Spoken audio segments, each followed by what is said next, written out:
एक बहुत सुंदर बात किसी ने कही, मुझे याद आ रही है, पूरी तो याद नहीं आ रही।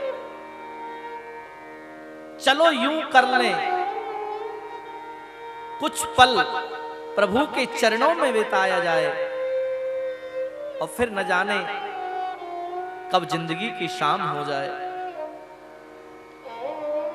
ये जो पल मिला है आपको, ये सबसे महत्वपूर्ण है, और इस पल को आपने समझ लिया और इस पल को समझकर उसका सदुपयोग कर लिया, यही जीवन का सार है। जब तक हम जिस प्रकार से मां गंगा हमें पवित्र करती है, स्नान से, दर्शन से और उसके आचमन से, उसी प्रकार से भागवत भी हमें पवित्र करती है। कहते हैं ना, गंगे तव दर्शनात् मुक्ति ही। यदि गंगा जी में कोई स्नान कर लेवे, स्नान का समय न हो, यदि दर्शन ही कर लेवे, आचमन ही कर लेवे, तो मां गंगा मुक्ति प्रदान करती है, मोक्षदायिनी है।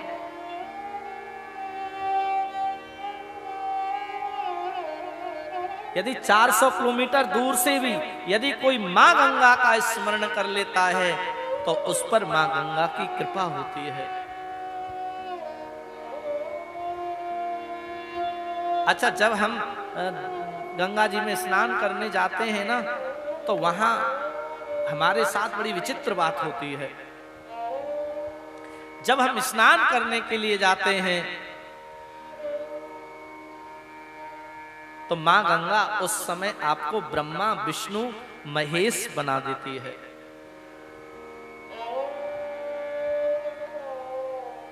जैसे ही हम गंगा जी में स्नान के लिए जाते हैं, तो जैसे ही प्रवेश करते हैं, तो चरण ही तो गीले होते हैं, और जैसे ही हमने मां गंगा में प्रवेश किया, चरण गीले हुए, तो उस समय मानो मां गंगा ने आपको विष्णु बना दिया, क्योंकि भगवान विष्णु के चरणों से निकली है मां गंगा।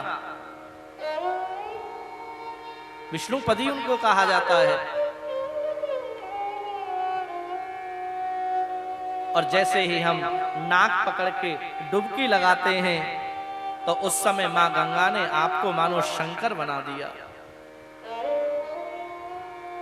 क्योंकि मां गंगा भगवान शंकर की जटाओं में पधारी है, इसलिए जटा शंकरी उनको कहा जाता है। और जब हम स्नान कर लेते हैं, उनको वंदन कर देते हैं, दीपक जला देते हैं, दीपदान कर देते हैं, उसके बाद जब हम अपने घर आते हैं, तो अपने अपने कमंडल में गंगा जल भर के लाते हैं ना। उसी प्रकार से जब हम गंगा जल भर कर के लेते आते हैं कमंडल में, तो उस समय मानो मां गंगा ने आपको ब्रह्मा बना दिया, क्योंकि ब्रह्मा जी के कमंडल में है मां गंगा। कमंडल में विराजी हैं। वैसे ही ये भागवत भी हमको पवित्र करता है।